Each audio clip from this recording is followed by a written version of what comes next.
بسم الله الرحمن الرحیم. نن زمونږ د علم الصرف 132 نمبر درس دی.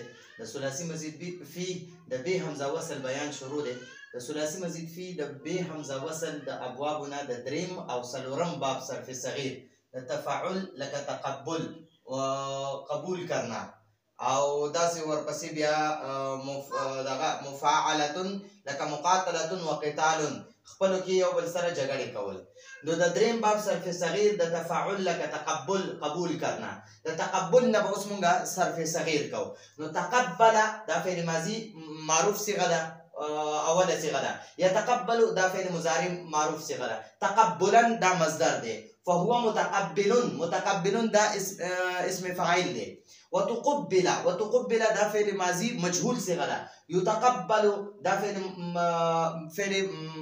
مضارع مجهول صيغه ده او تقبلا دا مصدر مجهول ده. فذاك متقبل دا اسم مفعول صيغه ده. دا اسم مفعول صيغه ده. اسم مفعول. الامر منه تقبل معناه تقبل کا، والنهي عنه لا تتقبل تم قبلوا. ٹھیک شو جی.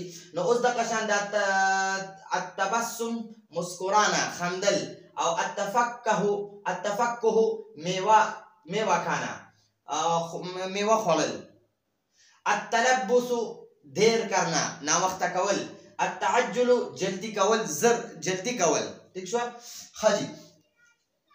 نو دا زمون سره دغه صيغې دي د صرف صغیر دي د باب تفاعل نه د تقبل يتقبل تقبلا فهو متقبل وتقبل يتقبل تقبلا فذاك متقبل. الامر منه تقبل. دا تقبل وګورئ دا ځکه دي دا اصل کې دي تتقبلوا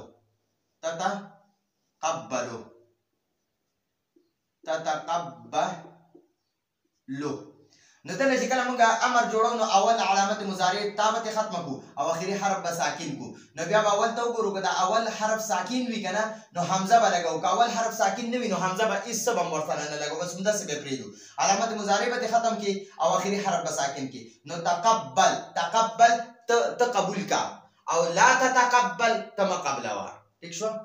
نو دا قشان تبسم يتبسم تبسما فهو متبسم وتبسم يتبسم تبسما فذاك متبسم. الامر منه تبسم معناه تو خاندا، والنهي عنه لا تتبسم تم خاندا. اس التفقه میوه خوړل. تفقه يتفقه تفقها فهو متفقه وتفقه يتفقه تفقها فذاك متفقه. الامر منه تفقه والنهي عنه لا تتفقه. ٹھیک شو. نو التلبس نا وخت کول. تلبس يتلبس تلبسا فهو متلبس وتلبس يتلبس تلبسا فذاك متلبس. الامر منه تلبس تنا وخت کا والنهي عنه لا تتلبس تمنا وخت کا. التعجل تعجل يتعجل تعجلا فهو متعجل وتعجل يتعجل تعجلا فذاك متعجل.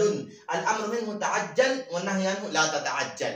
نو دا مون سره د دې مصادر پورا دغه وکړه دي صرف صغیر جوړ کو. اوس د څلورم باب صرف صغیر جوړو. مفاعله باب مفاعله دا څلورم باب دی. دا به حمزه وصل باب دی چې حمزه وصل نشته. ٹھیک شو.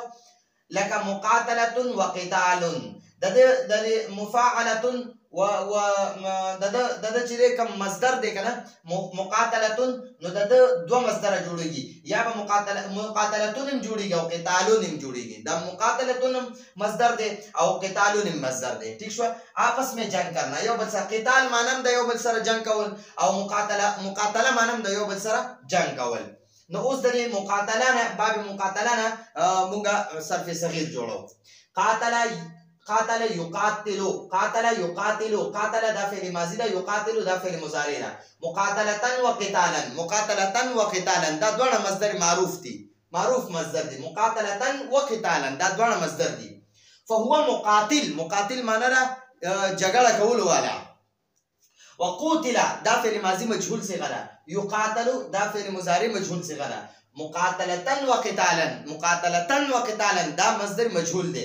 دلته دا مقاتلة وقتالا دی او دلته مقاتلة وقتالا دی. خو د دې مقاتلة وقتالا مخکې دا صيغې چې دي دا د معروف صيغې دي.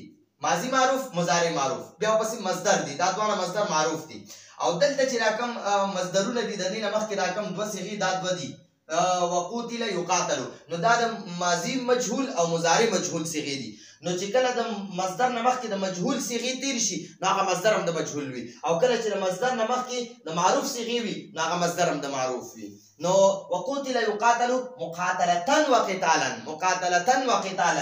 فذاك مقاتل معنی را چې چا سره جګړه شوې وي هغه اسم مفعول دی الامر منه قاتل یعنی ته جګړه وکړه والنهي عنه لا تقاتل ته جګړه مه کوه ٹھیک شو اوس موږ دلته کې دا مصادر راکړي دي المخادعه والخداع دا دوه مصدر دي کته مخادعه یا استعمال او خداع استعمال دوه یو مصدر دي دوکا دینا دوکا ورکول نو ته به دا داسې وې خادع یخادع مخادعة وخداعا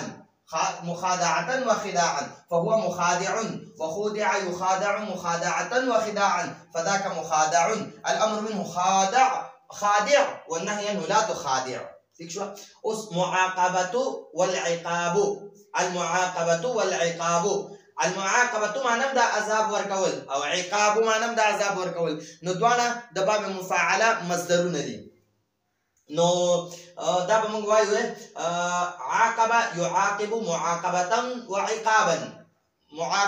وعقابا فهو معاقب وعوقب يعاقب معاقبة وعقابا فذاك معاقب الامر منه عاقب والنهي عنه لا تعاقب ٹھیک شو الملازمه واللزام د ملازمتو مانند خپلو کې आपस में لازم پکړنا خپلو کې ضرور نیول او واللزام مانند خپلو کې ضرور نیول نو دا د باب مفاعله مصدرونه دي الملازمه واللزام ملازمه مصدر دی او لزام مصدر دی دوه یو مصدر دی د دوه یو معنی ده نو لازم يلازم ملازمة ولزاما فهو ملازم ولزم يلازم ملازمة ولزاما فذاك ملازم الأمر منه لازم والنهي عنه لا تلازم ٹھیک شو المباركة د باب مفاعله مصدر دی خود د دویم مصدر نه جوړیږي ٹھیک شو المباركة معنی برکت حاصل اول نو بارک یبارک مبارکتن بارک یبارک مبارکتن بس د دویم مصدر نه جوړیږي بارك يبارك مباركة فهو مبارك وبورك يبارك مباركة فذاك مبارك الامر منه بارك والنهي عنه لا تبارك نو دا زموږ سره د ثلاثي مزید فی د به حمزه وصل دریم نمبر او څلورم نمبر بابو نو ان شاء الله پراتلونکي باب کې با پراتلونکي درس کې به مونږ د دې ابواب ثلاثي مزید فی د به حمزه وصل اخیری باب وایو ان شاء الله د دې 15 بابونه دي بیا به دا غي نه پس ان شاء الله بیا د رباعي او ورپسې مخکې ملحقات ولا باس کو راتلونکي درس پر اجازه غواړو هذا هو المرام والله اعلم بحقيقه الكلام